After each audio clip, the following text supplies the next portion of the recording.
their strengths. I really feel like that this team, like you said, 9-3 in their last 12 games. This team is, I think it's safe to say they're turning a corner now. I think it's safe to say that they're starting to win games. They've understood how to win games. I think the next step is just dominating from start to finish. We saw a little bit of that against Utah the other night. We thought we were going to see a little bit of that tonight. It wasn't in the cards, but that's the next step for this team. I want to see that. I want to see more dominant performances against teams like this before I say that. The other thing is I need to see them knock off the Rockets on Monday night. It's just, it's getting caught up in the moment and feeling like you got burned in the third quarter prevents me from agreeing with you on that opinion. It's like, yeah, I almost feel like you went out on a limb there because they have been so inconsistent, and I still got to see more. It's the whole seeing is believing. Show me that you can play up to your potential every single night, and they haven't done that yet. And until they can string together a few more games that sort of shows you that, against good and bad teams, right now it's still very touch and go for me with this team. I'm not buying my Thunder stock yet. I mean, it's safe to say all that, and you're exactly right. But again, at the end of the day, they're starting to win these games. Back in November, it was the same thing. We were complaining about the same things. We were criticizing the same things, but they were losing. So it's still important to remember that now they're starting to win, and that's been the consistent thing in the last week or so. Again, just the next step is just utilizing that talent and fleshing out as much potential as it is, as much as they have. And I don't know when it's going to happen. Maybe it'll happen tomorrow night in Utah. I mean, Utah's always a tough environment to play in, even though I don't think Rudy Gobert is going to play. I don't know about the status of Donovan Mitchell at this point. I haven't checked. But then you got to turn right around, come back to Oklahoma City and Chesapeake Arena and play. Now I think they're going to be second in the West after losing tonight to the Clippers, but still a really great opponent against Houston, and another chance to showcase what this team is capable of. A grueling schedule, and tonight I think we were all a little bit surprised by Atlanta. I was talking to Darvin Ham before the game, who is one of Atlanta's assistant coaches, and he, despite the fact that they're now 7-25, he was raving about this team and how much he loved coaching them because they were young and they would listen and they would do what you say. And his exact words were, "It's very rewarding because you can see the fruits of your labor start to come to fruition." And I'm thinking, okay, you're just telling me this.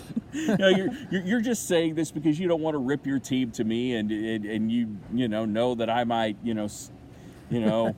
might or may not say anything about it depending on whether or not it's off the record. But that just, he says that, and then you come see him perform like that, and you're like, well, okay, maybe there's an element to truth that just because you're 7-24, you don't necessarily quit. And it's the thing with Atlanta. There's enough young guys on this team that don't quit. And Oklahoma City, I don't know if they've figured out that every night they've still got a target on their back. Because I think that most teams in the NBA, outside of the teams that we've talked ad nauseum about already, still look at them and what they did in the offseason and consider them to be one of the best teams in the NBA. And if you can beat them, it's a pretty good notch in your belt. Yeah, they're a super team. They're a super team on paper. They're a super team on the floor. They have Carmelo Anthony, who's going to be a Hall of Famer, one of the most well-renowned international basketball players, in the game right now of all time. Paul George, who's a perennial All-Star, and Russell Westbrook, the reigning MVP. This is a team that you put a notch in your belt if you can say you go into their house and get a win or beat them on the road. It's probably one of a bigger change in this season that I don't think a lot of people have talked about, because last season, it was Russ against the world, it was OKC against the world. The whole Kevin Durant departure really brought a lot of outside fans rooting for Oklahoma City, but all those fans are gone now, because now you have the expectations of not only performing well in the regular season, but performing well in the postseason and maybe challenging the Warriors for a Western Conference finals spot, and then even if the ball bounces their way, a final spot. They have the talent capable to do so, but yeah, I mean, the expectations go through the roof, and so does the criticism. Most years I have been that guy that's preached patience with the fans. Be patient. The only thing that really matters is the playoffs. Especially the year that they finished third. That last year that KD was here, it was the okay. They're even if they even if they're not one of the top 2 spots, they can still do it in the playoffs. Just be patient. Billy Donovan's here. He's, there's a learning curve there. This is kind of the first year I side with the fans, but at the same time, the fans wanted Sam Presti to change his MO. He did, and I'm sort of with him that there should be a little bit more payoff here.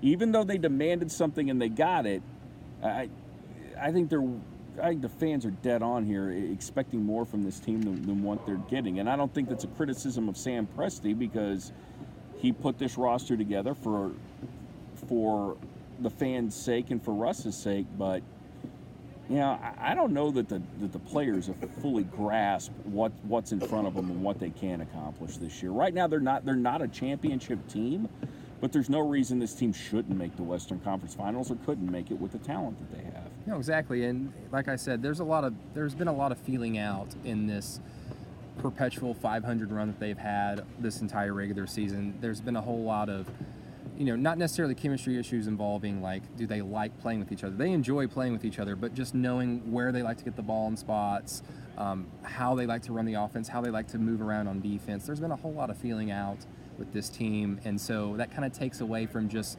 the basic principle of just go out there and play basketball. They haven't really been able to do that much because they've been thinking a lot, and you can tell they're abysmal from the free throw line, and this team shouldn't be. This team is filled with talented shooters, and when you're thinking too much, I mean, maybe it's as simple as that, but maybe with as they win, maybe there will be an attitude change, maybe there will be a something change, and we'll see not only just wins, gobbling up bunches of wins, but dominant wins. Well, and as far as the free throw line goes, it's simple. You got to relax, and they're not relaxed. You talk about overthinking it. When something's gone wrong for so long, then you have the tendency to overthink it, and you get in that situation, and you just can't just let things go. Eventually, this team will learn how to let things go. Even though I may not be buying Thunder stock now, this team, I still feel there's just too much talent for them not to live up to the expectations before the end of the year. I'll go ahead and just have a hot take right now. I don't foresee some nightmare scenario where it's the trade deadline and the Thunder are still in this position. I feel like they'll have a little bit more breathing room further away from the 500 record. I don't think there's going to be any blockbuster trade involving any of the two of the big three. Russell Westbrook's never going to get traded. But I don't foresee that at all. Like you said, this team is way too talented, and I think they're starting to figure it out. Well, and remember, if it comes down to trades, they're really not in position to trade either Paul George or Carmelo Anthony, because you're not going to get because both of those guys. High risk, high reward. Yeah, George is a free agent at the end of the year, and Carmelo Anthony can be. If I'm a team and I really do think I can get them for just money, then I'm not going to give you a lot to give up, and I'm not going to give you a lot for a rental. So you're, like it or not, you may be stuck with these guys. Yeah. I mean, this season is what it is. It's either going to be a success or a failure, and that's the price you pay when you kind of swing for the fences in the off season. I mean, championships aren't won in July and August, and even though Thunder fans were incredibly excited and everybody was excited about this team, having said all that, this team still has all of its goals right in front of them. They just have to come out and perform at a high level every single night, no matter who the opponent is, no matter how many wins or losses the opponent has, and make it happen.